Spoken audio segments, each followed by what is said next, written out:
Good morning or good afternoon to those of you joining us from the Mid and East Coast. My name is Kristen, and I would like to thank you for joining us for today's webinar series. I do see that some of you are still joining in, so I'm going to give you guys a few minutes to log in, get yourself settled. This webinar will last probably about 45 minutes, maybe a full hour, depending on how much we get through. So thank you for joining me, and like I said, I'll let you just join for a few more minutes here, and then we'll go ahead and get started.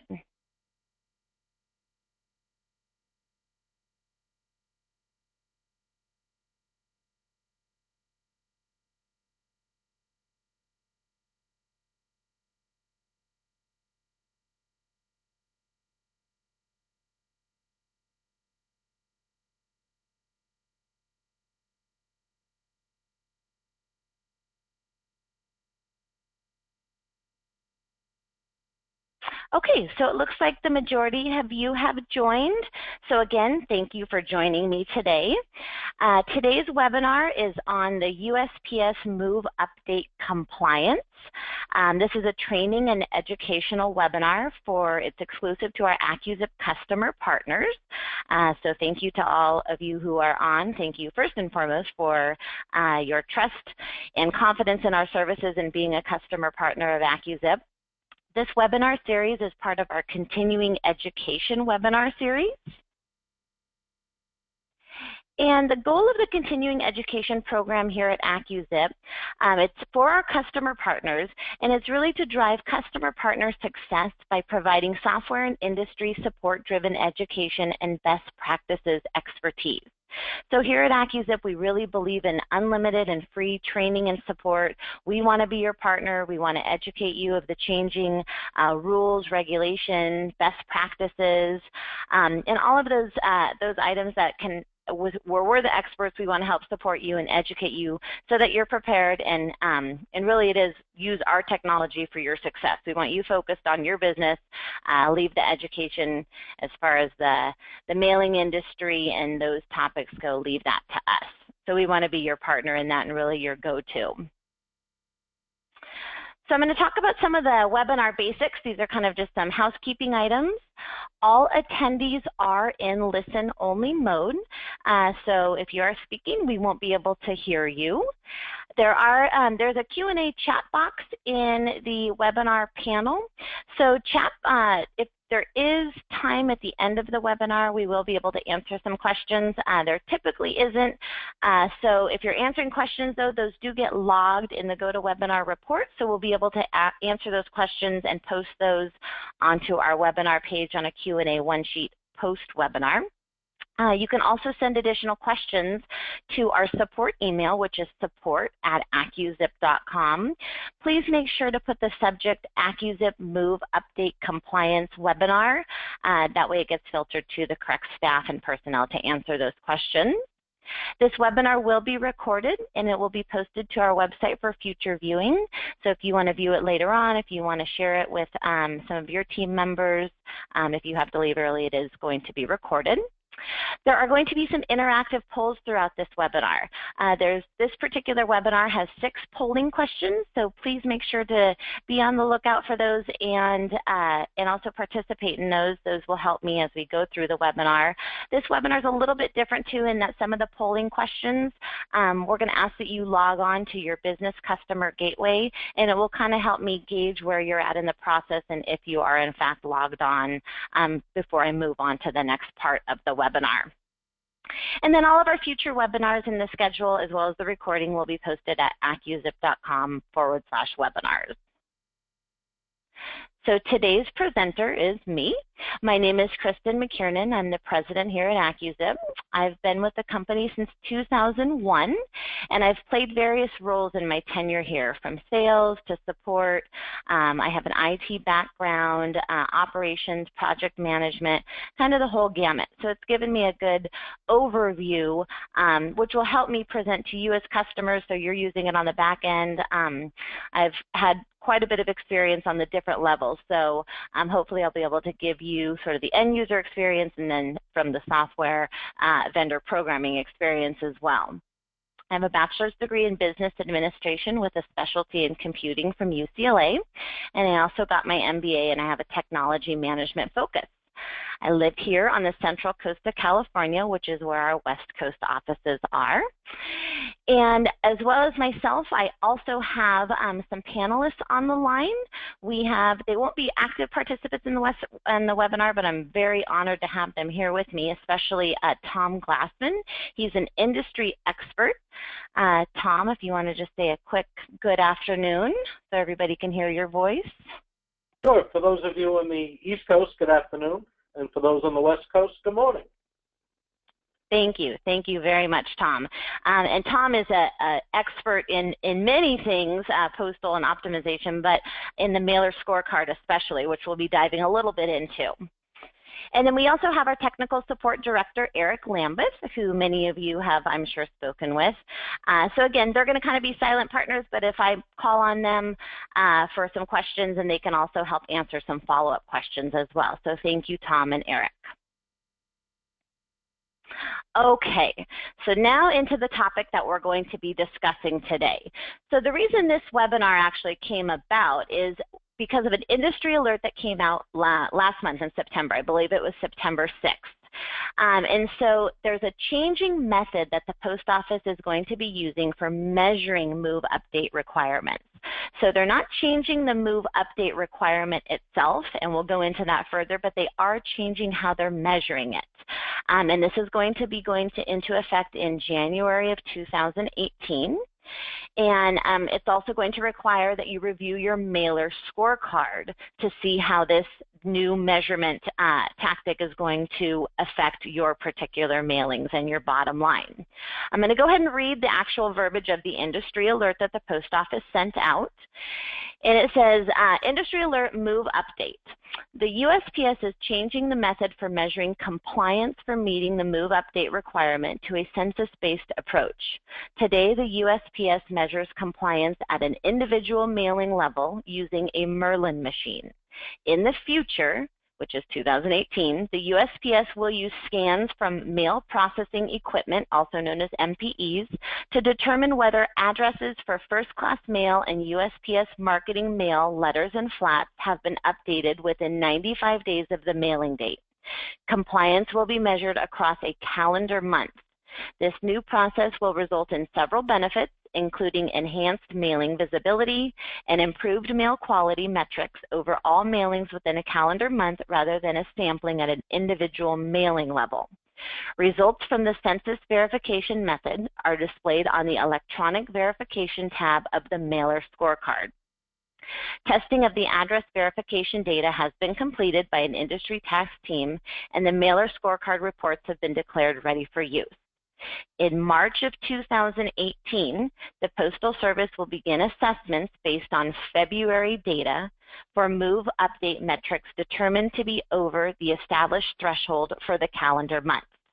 Mailers are encouraged to begin reviewing the results to ensure compliance with move update standards. So that's why we're having this now. We're getting ahead of the curve, and we want to show you how to review those results and make sure that you're prepared for when this actually does go into effect.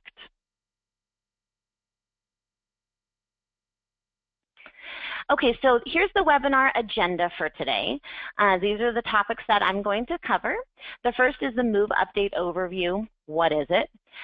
Important dates that are upcoming and impending. Move update requirements. What is required of you? Move update methods, so how you can comply. Move update exceptions. There are exceptions to some of these move update requirements. The current Merlin sampling, which is what's currently used for measurement. The new address quality census measurement, which is what's going to be put into place in 2018. The assessments, the money. Reviewing the mailer scorecard, very important, so you can actually review where you're at and your results. And then AccuZIP's Move Update Compliance Solution. So what do we have to offer you to ensure that you are in compliance?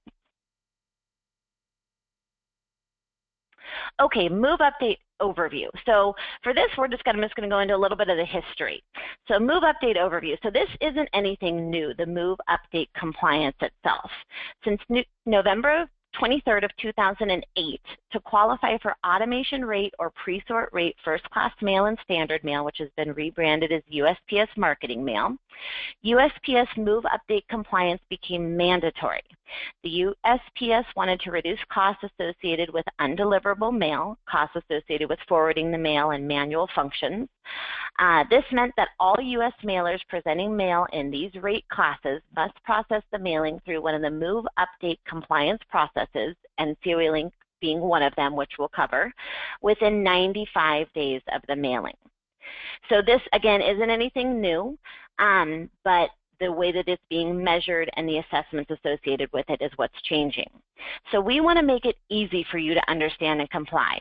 So we don't want this to be something complex. We want our solutions to help you comply. If you have questions about the rules, we'll be your answer people. It shouldn't be anything new, anything to be scared of.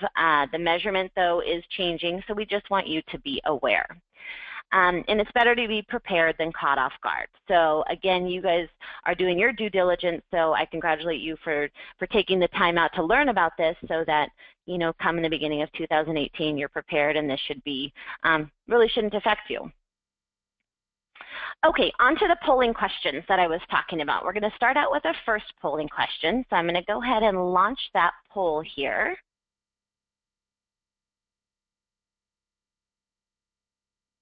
Okay, so if you all could take a few moments to answer this, and the polling question is, are you using an approved Move update compliance method now?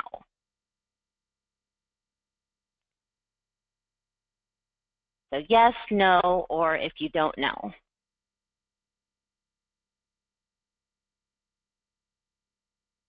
And then I'll go ahead and share the results too, so you can know who you are in this webinar with, who's in the audience with you. Okay, so I'm going to go ahead and close the poll. And I'm going to go ahead and share the results. So this is great. It looks like the majority of you are using a Move update method, so that's excellent. Very few of you aren't, so that's important that you're here so you know what you need to be doing or don't need to be doing. And then 20% of you don't know. So that's great. We'll go in and I'll show you the different Move update methods that there are, how to review your mailer scorecard, and then after that we can help you put a compliance solution in place or confirm that you are using it or that in fact you're not. So thank you for taking that time to do that poll. Okay, so I'm going to go ahead and move on to the next slide here. So this is the important dates. So what is changing and what is not? So as I mentioned in the beginning, the Move update compliance measurement is what is changing. So it's changing from sampling and Merlin stands for Mail Evaluation Readability Lookup Instrument, to a census-based measuring approach.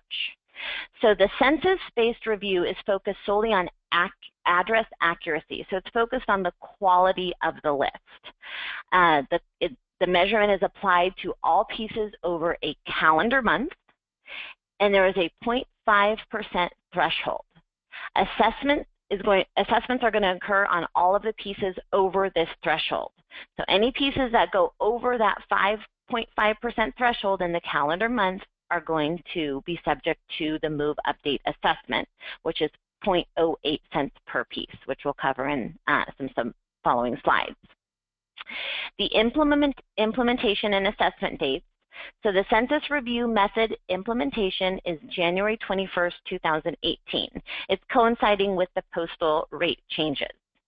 The first full month review of data is February 2018.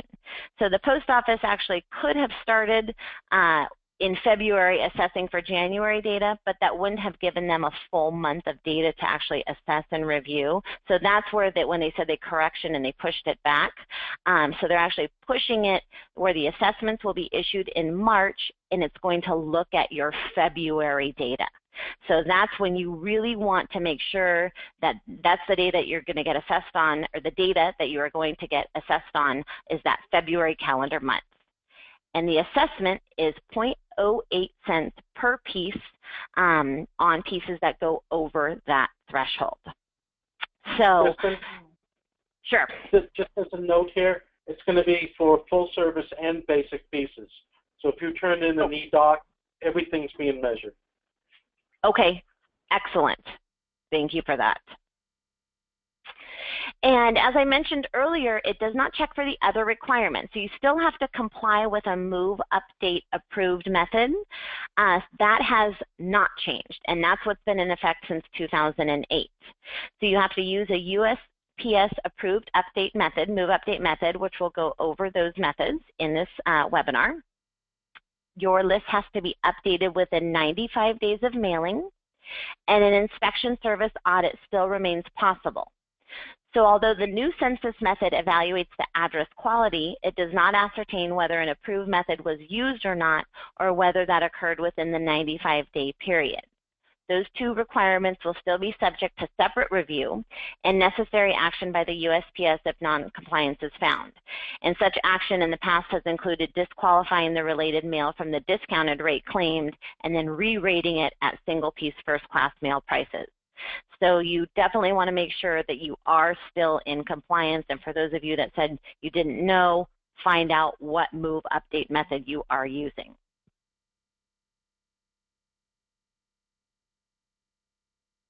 Okay, so why is Move Update important? So it's important because of address quality, delivery efficiency, and it reduces the cost of UAA. So the post office, their claim is that it's imperative for their operations to help them keep costs down. It reduces the loss of time, effort, and money. So because they're passing on discounts to you as a mailer or the list owner is expected to also help in the whole process of the mail stream by providing a good, clean, current list. So it's kind of we're working in conjunction with them to make the whole postal stream as efficient as possible. And they have, again, claimed it's operationally imperative, which makes sense that we're providing them, or list owners or mailers are providing them with the most current data that's out there and possible given the information that's available to you. So some statistics, which some of you may be aware of, some of you might find interesting or quite not alarming, but it's interesting how many people do in fact move. There are 86 address changes every minute of every day throughout the year. So that's over 40 million moves per year, or roughly 17% of the U.S. population. In 2013, 6.8 billion pieces of mail were identified as UAA, or undeliverable as addressed, by the United States Post Office.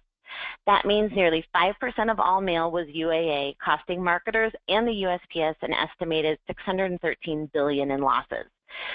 So they've got the numbers to back up why they're making this required.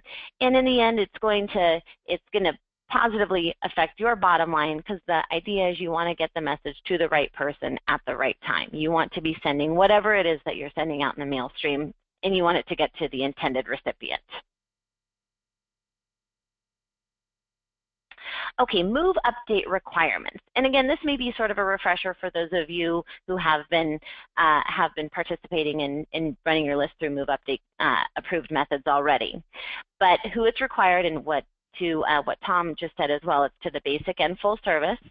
For first-class mail pre-sorted or automated prices, first-class package service pre-sorted parcel prices, parcel select lightweight prices, and all USPS marketing mail, or what used to be known as standard mail. Mailers who present mixed mailings that pertain to at least one of these categories are still subject to the Move Update standard. And mailers must reconcile their mailing address list within 95 days prior to the postage statement finalization date with one of the Postal Service approved methods, or a surcharge is assessed. So these are the classes of mail. If you're submitting mail in any of these classes and claiming these prices, it has to be ran through a Move Update method. Okay, poll question number 2. So let's see your poll question. Okay, so what approved Move Update method are you using? So I'm going to go ahead and launch that poll. And here are the different options: NCOA link, ASE, ACS, none, you may qualify for an exception, or none, or you don't know you need to start using one.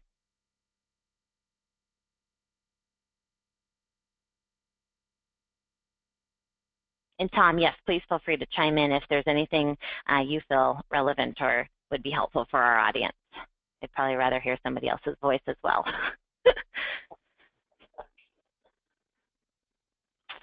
Okay, so it looks like the majority of you are using NCOA. Some of you are using ASC. It looks like we've got almost the entire audience has voted. So I'm going to go ahead and close that poll, and we'll share the results. So that's excellent. So the majority of you are using NCOA, which is a pre-mailing solution. So that's great. Doesn't look like any of you are using ACS. 0% are using none. So it doesn't look like any of you qualify for exceptions. We'll go over those anyways. And some of you still don't know. So that's great. Okay, so now on to those move update methods, which were just asked about in the poll. So for those of you who said none or I don't know, for those of you that are using NCOA, you may want to know about some of the other options, although NCOA is considered the high-tech and the quote-unquote preferred method. So that's great to see that the majority of you are using that as your compliance method. So to meet the move update standard, mailers must use at least one of the USPS approved methods. So it's broken down in two.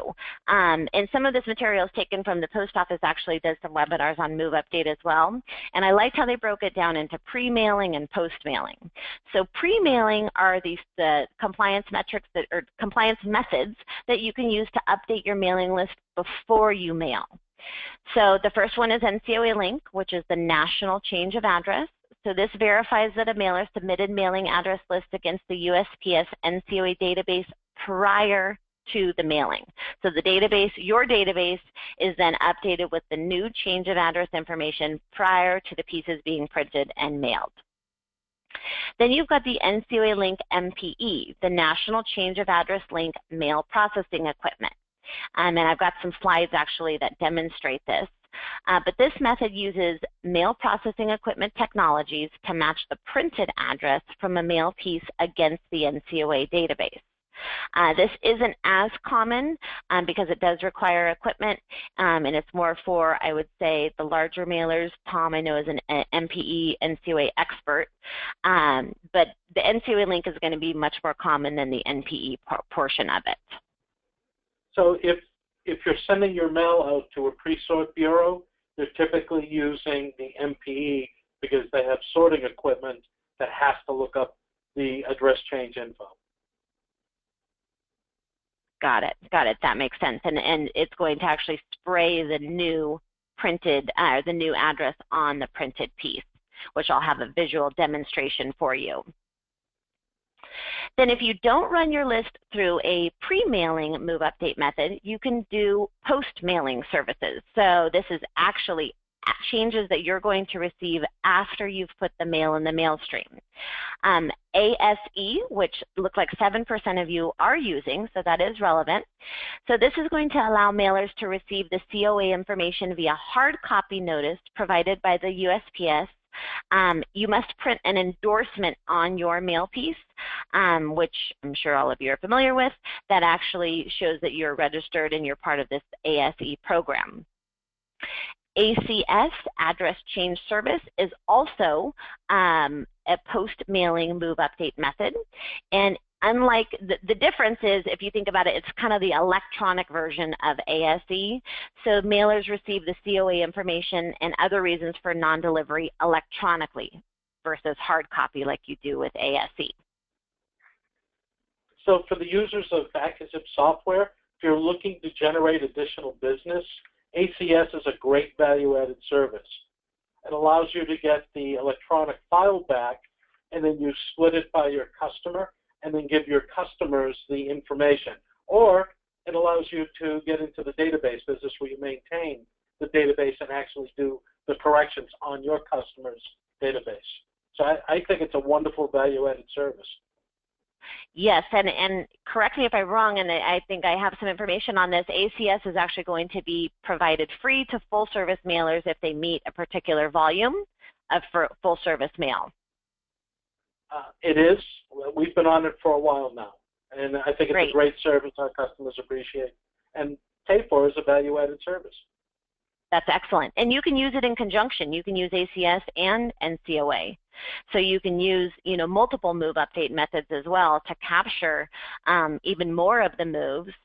And speaking about ACS, AccuZIP, we also have what's called an ACS module, which will automatically merge those electronic changes. It'll take the file that you get from the post office and it'll automatically merge those changes into your AccuZIP database. So it's an add-on module that allows you to capture and integrate those changes directly into your AccuZIP software. So thank you, Tom, for pointing that out. So now we've got, I'm going to go over NCOA a little bit more in detail. These reports that you see, these screenshots are directly out of AccuZIP, the NCOA reports that we generated a ton of different reports, but this is the NCOA link results report and then one of our summary reports. So this is an approved pre-mailing address correction service that verifies that a mailer submitted mailing address list against the USPS NCOA database. So in this you can see you have your original address, and then after it was ran through NCOA, so AccuZIP takes the file, encrypts it, securely uploads it, processes it on our NCOA servers. We get that data from the post office every week, and then it's going to pass back securely and update your database with the corrected address.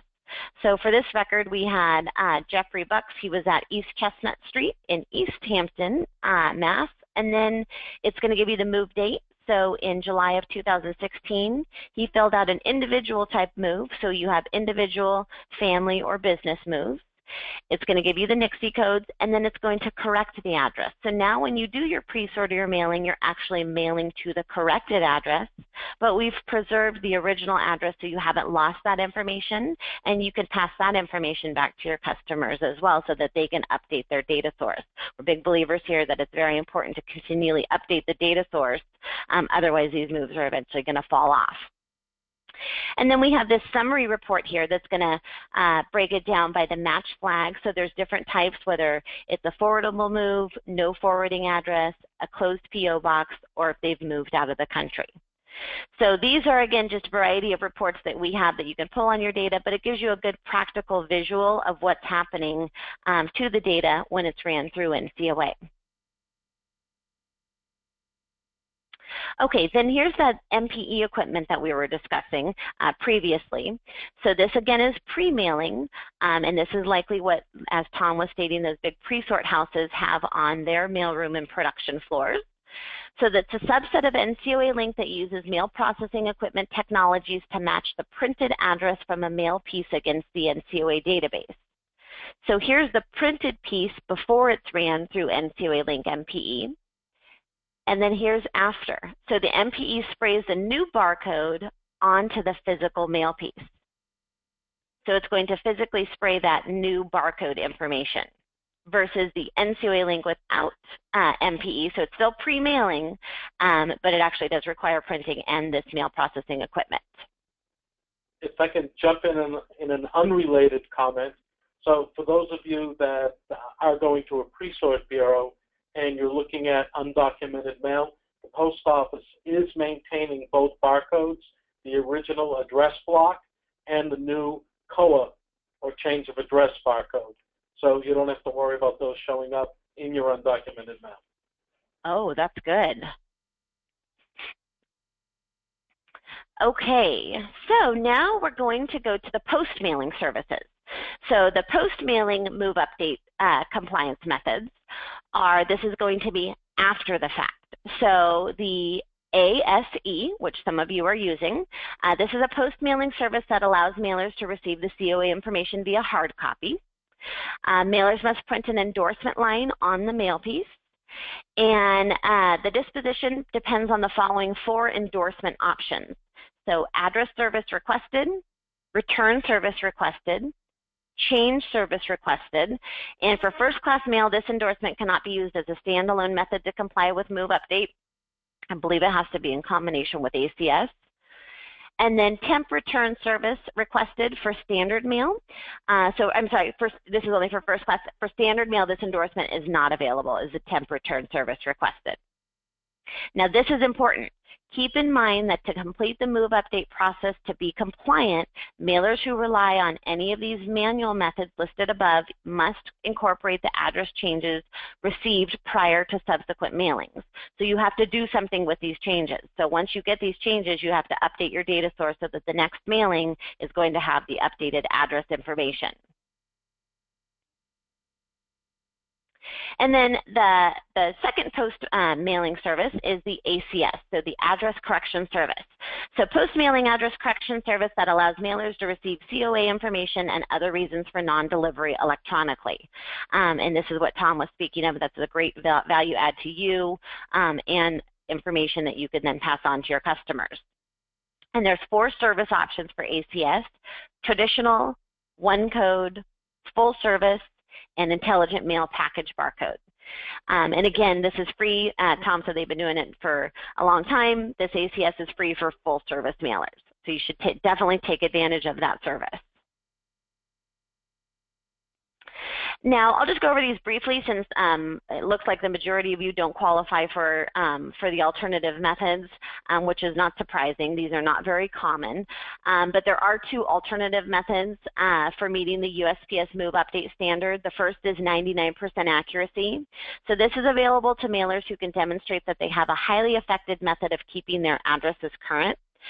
This requires special permission and a special application form to be filed with the post office, and you have to receive an approval letter from the NCSC, the National Customer Support Center, to be eligible for this.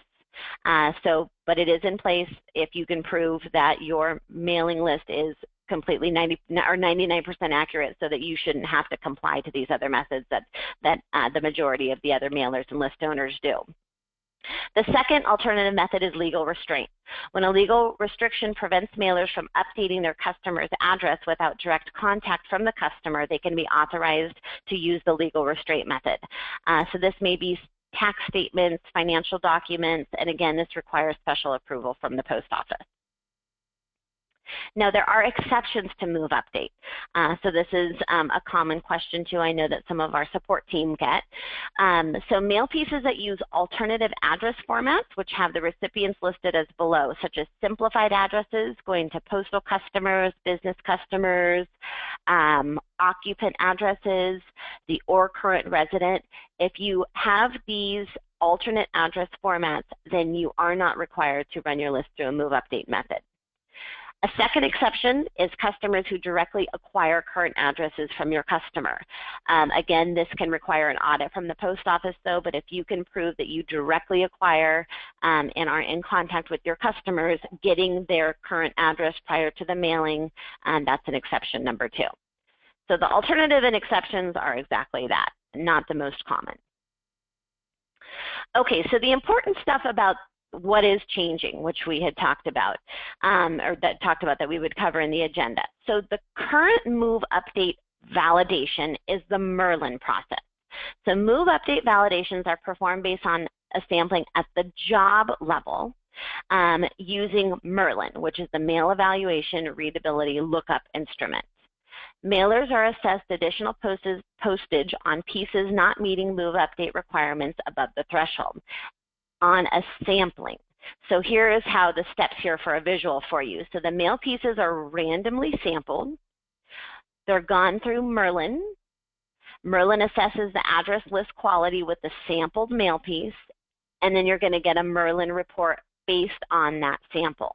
So again, it's at the job level and then a sample taken out of that job. So this is now that is what is changing.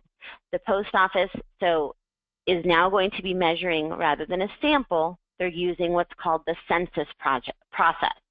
Address quality census measurement and assessment process is based on a census-based method. So they're going to assess errors as mail is processed through the mail stream by using data collected from MPEs, the mail processing equipment. It's going to replace the traditional Merlin Move Update methods. Census-based and assessment process, again, we're moving to the census-based versus the Merlin sampling. The results are shown on your mailer scorecard, applies to any eDoc submitter, which is what Tom had said as well. Free ACS, we talked about that. And again, this is going to give you some, so free ACS is for basic automation and non-automation for a 95% full service volume. So the post office is encouraging people to use ACS. They're going to do quarterly monitoring of full service volume for mailers receiving free ACS. If it drops below 95% for a given quarter, the mailer will be removed from free ACS in the next billing cycle, and the mailer will be re-enrolled if the 95% threshold is met in subsequent months.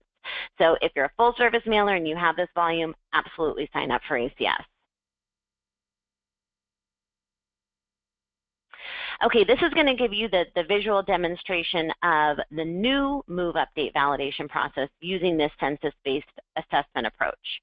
So step number 1, the mail pieces are going to go through the mail processing equipment. So all of the mail pieces are going to go through, not just the sample. The MPE scans the address info on the mail piece and compares it to the change of address records in the NCOA database. And step number 3, the Move Update compliance metric is available on your mailer scorecard, which we're actually going to interactively go through during this webinar.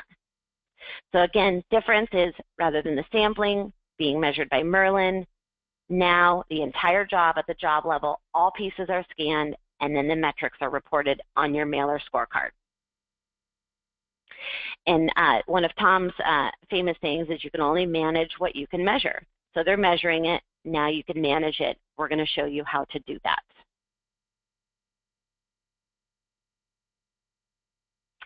Okay, so here's your mailer scorecard.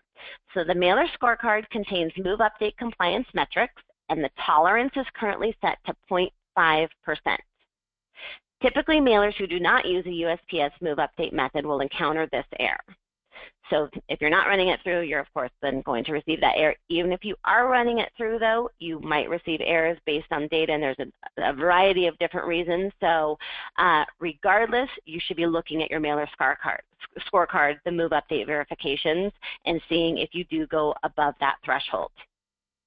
And you really should be looking at the mailer scorecard anyways. And we have a webinar actually that we co-hosted with ID Alliance and Tom that took a deep dive into the mailer scorecard that you can review. But it's worth your time to look into if you aren't already. And in the future, which is in 2018, the USPS will assess a charge of 0.08 cents per mail piece in error beyond this threshold. Okay, now to another polling question here. Make sure you're all still awake. Okay, have you accessed and reviewed your mailer scorecard on the USPS Customer Gateway? Really curious about this one. And the options are yes, I review it regularly, yes, but not in over a year, no, I don't know how, no, I don't have a business customer gateway logon, and no, I don't do full service mailings. Very interesting results. So while we're filling that out, one of the things I would suggest, the scorecard that you just presented was the eDoc submitter scorecard.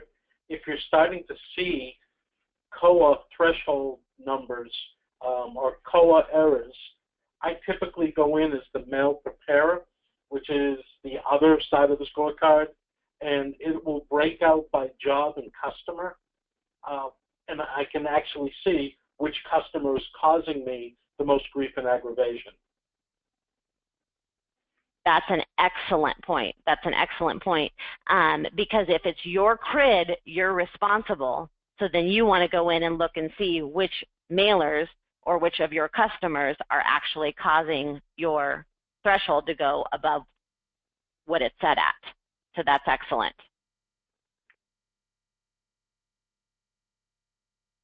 Thank you, Tom. Okay, so I'm going to go ahead and share the results. So look at this. So yes, only 31% of you review it regularly. 24% yes, but not in over a year. So this should serve as a good refresher course. 29% no, I don't know how. Okay, so definitely this is something that we need to educate you on. That's going to be our job. to educate you on that. And after this webinar, any of our technicians can help you. You can sign up for a free customer gateway account at the business customer gateway, and we're going to go through that login.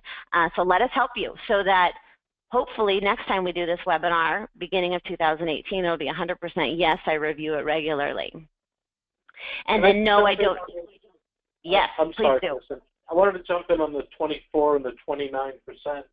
The scorecard, don't consider it a punishment or an extra bill.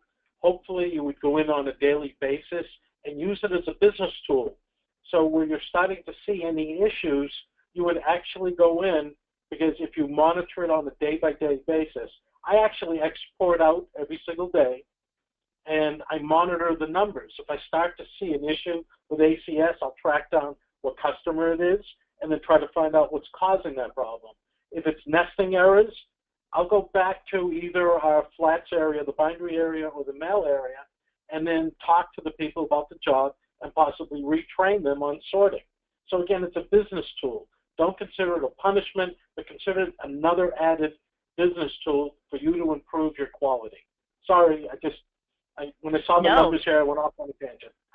Absolutely, all of that's very helpful. And you're the expert in the area, and you're on the real life floor managing this. So, and we want to do that. We want our customers to be proactive, not reactive. Use it as a business tool, as Tom said. And as we had talked about before, you can only manage what you can measure. Now, the post office is giving you a tool to help you measure and again, solve these problems or optimize your postal in your print production operations. Okay, so now we're going to go on to kind of a fun part. So this is where I like to do I called it an interactive process during the webinar. It gets a little bit tricky since I can't see your screens and see what you're doing. Maybe Tom, if you want to kind of walk through it with me too, and you can, you know, gauge like, wait, I'm not there. But I'll be able to, I'm going to launch some polling questions to see where you're at in the process. But we're actually going to log into the Business Customer Gateway. You're going to log in on your system if you're able to. And so I want to show you actually how to get into these reports rather than just showing you, you know, death by PowerPoint slideshow and screenshots. So this is what we're going to call our interactive process. So the first thing, so what I'm going to do is I'm going to go ahead and I am going to split my screen. Oops, sorry here.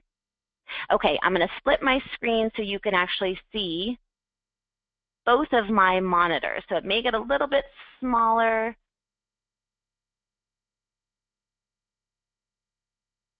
Okay, so you should see both my screens. So on the left-hand side, we have my webinar presentation, and the right-hand side, you actually have our live gateway that I'm going to be logging into. So the first thing what I want everybody to do is, if you have your credentials and if you're able to, again, if you're not able to, please stay on the webinar. Don't get frustrated. We'll be sending a recording of this, and it'll give you tools where you can actually do this later on, or you can sign up for a Business Customer Gateway account. You can register for free.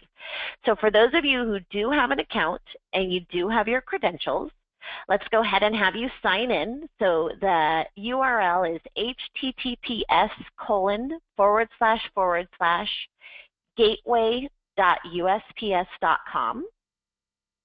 And I'm going to go ahead and do that with you. Once you are there, you're going to click on the Electronic Data Exchange button.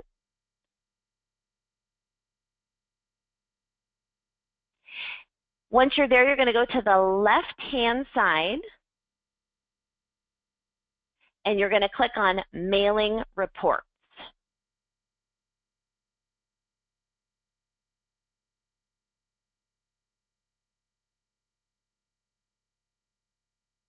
And before I go any further, I'm actually going to launch another poll and see if I can just kind of gauge in from the audience of if you're logged in or not. So I'm going to go ahead and launch this poll. So if you wouldn't mind, just let me know if you are logged in to the gateway or not. Thank you so much for everyone. Okay, it does look like the majority of you are logged in. And again, if you're not and you need help with this later, please do contact us and we can help you, because we want to, again, get everybody up to that 100% where you're logged in and reviewing your scorecard regularly. Okay, so it looks like 75% of you are logged in. So thank you for taking the time. That's helpful for me as a presenter. Okay, so now that you're logged in and you've chose mailing reports, on the right-hand side, under the first top section that says mailing reports, you're going to click Mailer Scorecard. Now, if you don't have access to these, you can contact the postal, I think it's, I don't know, it's not postal one, I believe it's there's a 1-800 number that I can provide to you, or actually if you go here to home, let me just do this real quickly here, and you go to support. This may be good too for anybody here that didn't have a login, is having problems logging in. The postal support number for the business customer gateway is 1-800-522-9085. Can I jump in on another recommendation, Kristen? Yes, so on please the last tab under managing the account, if you go in there, it will list all the different services and the mailing reports. So if you go back down, hit that one. The last tab with managing users.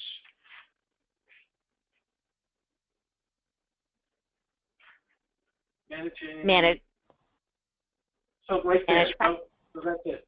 So you could request the service as a user, and it'll send to the administrator of your particular CRID a note saying you want access.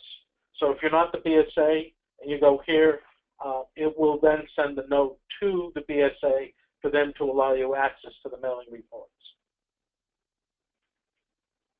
Excellent, thank you. So they have an entire support department that can help you with this. So if you don't see some of the things that I'm talking about on your screen, you can call them, email them, and then like Tom said, you can request access to those so that you can actually view the different reports that are available to you. Okay, so if I'm going to go back here, I'm going to go to our, like I said, in the beginning, the electronic data exchange, mailing report, and the mailer scorecard report. Okay, so it looks like everybody, the majority, I already went through the polling question number 4 asking if you're logged in. So for those of you that are logged in this particular presentation, I'm going to go as an eDoc submitter. But like Tom said, you will also want to go in and review it as a mail owner or a mail preparer. And you can export the detailed reports as well and export that data. So again, you can see which customers are causing you grief, which ones aren't. Use it as a business tool. So interactively, I'd like everybody to go ahead and click on I'm an eDoc submitter. And where it says month filters, I'm going to go ahead and select a month. And I'm going to click next. So depending on whatever you want to do, use this as a business tool right now though, especially those of you who haven't been looking at it regularly. So maybe current month, previous month will give you a full month's worth of data, so I'd say previous month or select a month. And I'm going to, in particular for this presentation, choose a month where I know that we went above a threshold on a couple different things. Then you're going to click on next. You're going to go ahead and click on your eDoc CRID so that it's over here on the selected side. And then I'm going to go ahead and click on Run Document.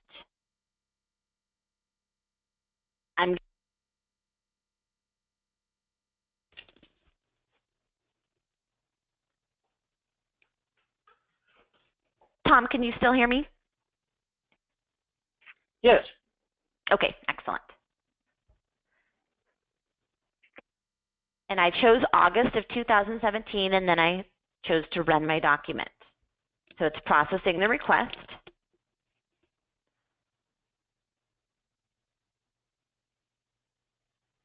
and then we'll take a deeper dive into it.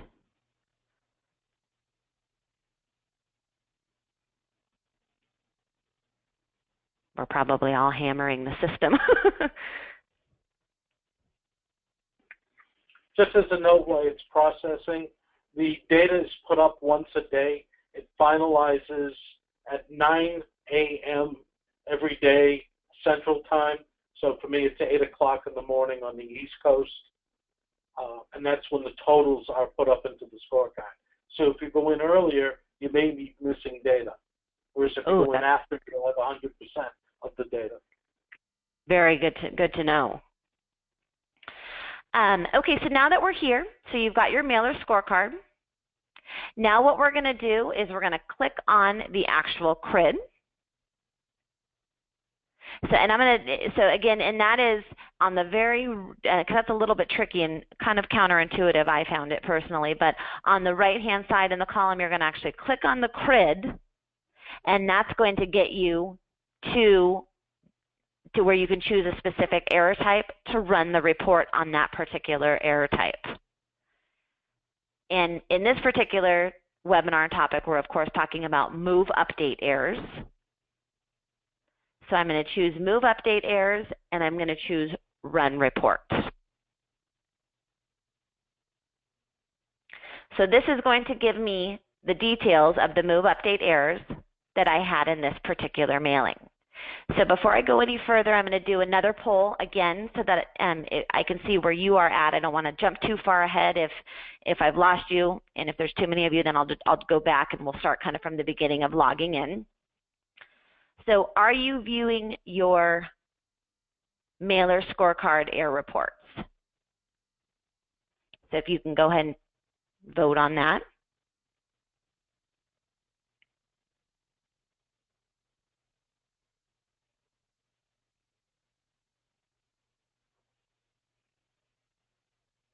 We have exactly half and half.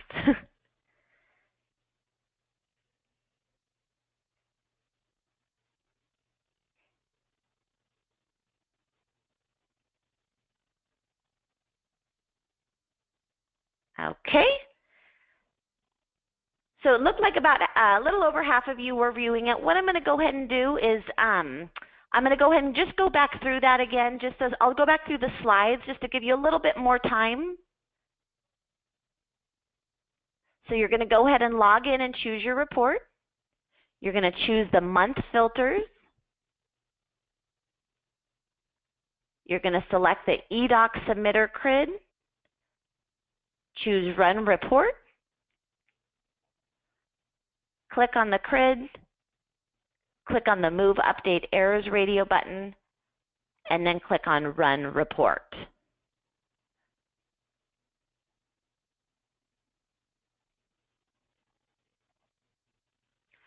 So once you're there, this is where you can start digging deeper into the individual pieces that gave you those errors.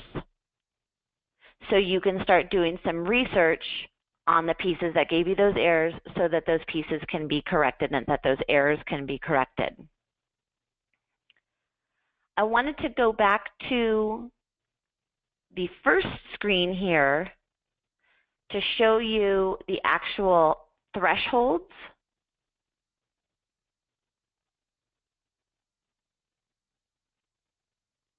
And again, after this webinar, I encourage you to all continue to go, now that you know how to go in here and look up what you should be looking up for the different errors and seeing how you're going over those thresholds, because the assessments have not started now, but you can actually start reviewing. This yellow, which you'll see on my screen here, this is what you want to be looking for. This yellow is going to show you, and it shows you here on the legend, if it exceeds the threshold. So these are what you want to be concerned about as you're looking at your mailer scorecard for this particular purpose. You can look where it says number metrics here. You can also choose percentage metrics, and it's going to tell you the percentage. You also have the option here to view the thresholds, and this is going to give you the thresholds that the post office has set. So if you exceed any of these thresholds, so we're talking about move update here, which is less than or equal to 0.5%. If you exceed any of those thresholds, it's going to show up as yellow. And that's where you want to take that deeper dive, click on your CRID, and then start looking into those reports where you're seeing those that you're exceeding those thresholds.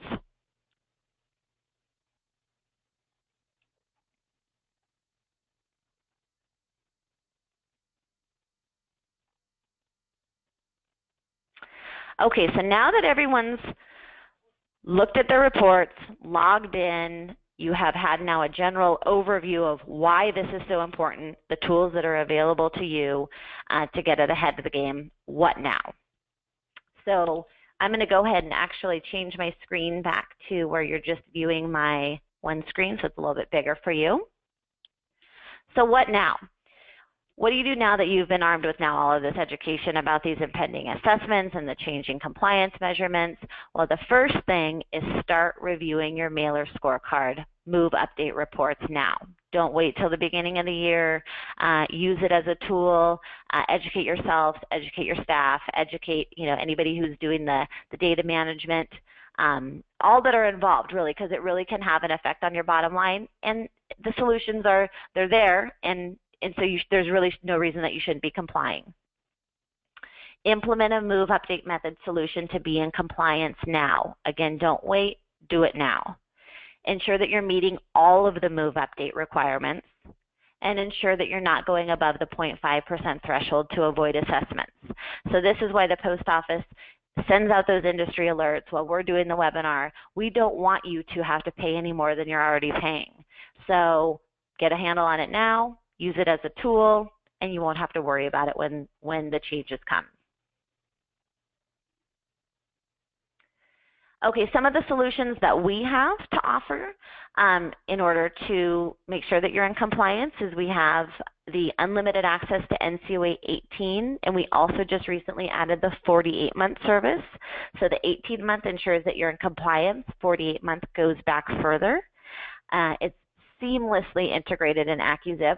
Looks like many of you are already using it. It's literally a checkbox, and it runs your list, automatically updates it, and it's a value add tool, again, that you can provide to your customers if you're doing mailings for other people to provide them with those changes and ensure that you're sending their mail to the current recipient. So NCOA, and that's one of those pre-mailing services.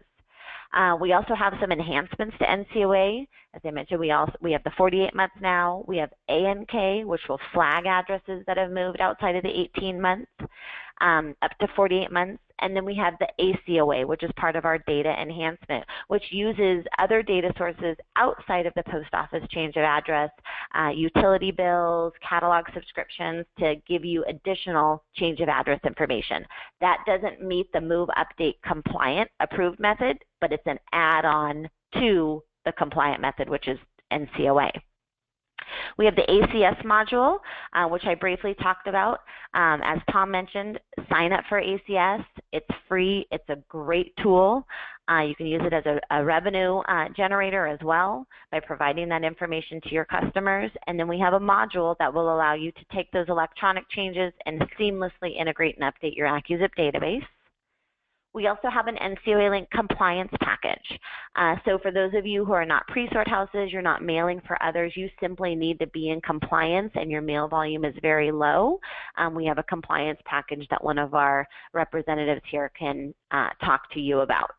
Because our key is we want everybody, 100% of you in compliance, and now 100% of you reviewing your scorecard regularly to ensure that not only are you in compliance, but you're not going above those thresholds. Okay, so here's some more valuable information. So keep in mind, and this is kind of just a summary of what we talked about for this last hour, so thank you all for hanging in there with me as well. I know it's been long, but hopefully a lot of good information for you. So keep in mind, to complete the move update process to be compliant, you must rely on one of the manual methods. If you do rely on one of the manual methods like ASE or ACS, you must incorporate those address changes received prior to subsequent mailings. Pre-solutions are the preferred method and most popular. So pre-mailing, like the NCOA method. If you do a post-mail, that's fine, but you've got to make sure to incorporate those changes.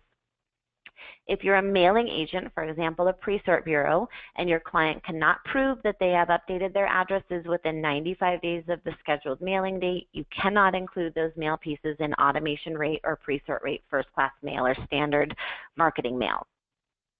The addresses must be updated within 95 days before the address is actually used for mailing. And then I just put some statistics here. So 10,000 move update errors per year, so as you're looking at your mailer scorecard, is going to pay for our NCOA solution just with that in and of itself. So our NCOA, if it's not bundled into any of your packages, it's $795 a year. So it will pay for itself. And here I put down in bright red, because I think this is important, if it's your CRID, you are responsible. So regardless of the list owner, who is actually owns the data and you're doing the mailing for, if it's your CRID, you're responsible for those assessments.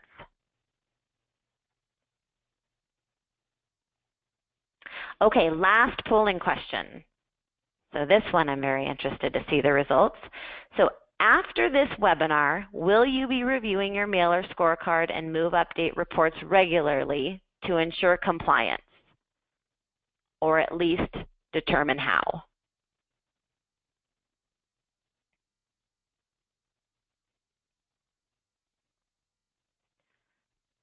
Very good.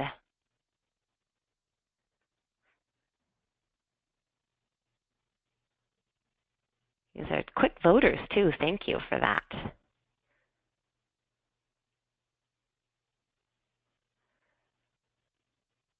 Okay, we're almost at the half-a-minute mark. I'm going to go ahead and close the poll and share the results.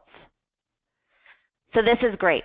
This means that the webinar did its job and what I wanted it to do. So I think we only had, 30% or 33% that were reviewing it regularly before this, and after we have 88%. So that's great. Thank you all for that. That makes me very happy, because again, we want you to be prepared, and we want to help educate you and help get you looking at those reports for the various reasons we talked about. For those of you who are still unsure or need more information, we're here to help. I cannot stress that enough. It's really what we're about here. So there's some resources and citations from this particular presentation that you can use. The Guide to Move Update is a great resource that the post office provided. It's a big, long PDF though, so if you don't have time to go through it, pick up the phone and call us. There's another Move Update presentation that the post office did, and they do them weekly because they're really trying to educate the industry as well. And if you need help, we're here to help. So anything, if you have questions, if you want to schedule a time where we actually help you log in and review the scorecard with you, if you have questions on what compliance method, what's on your account, do you have NCOA, do you have our ACS module, we're here to help you. So I put our email here. Our live chat's a great tool. That's our most popular support method. And then our phone number. We always have a person that answers the phone and that's available to talk to you within little to no wait time. And there's our phone number on there, Monday through Friday, 7 a.m. to 4 p.m. So with that said, I know I went over only by 2 minutes. So I want to do a big thank you to all of you for taking the time. You're investing in your business. You're investing in the future, making smart business practice, business moves by taking the time to educate yourself, educate your customers, and really make the best out of your business and your bottom line, and using the tools and the resources that you have available. I also want to thank Tom Glassman. Tom, thank you so much for being on. My pleasure, Kristen. Thank you for having me. Absolutely, and thank you for giving your input. So thank you all. This webinar will be, it is being recorded, so we'll post it. Usually it's in about a week or less. And so if you have any questions, like I said in the beginning, you know how to get a hold of us. And again, thank you so much for your time. I really appreciate it. Have a great day.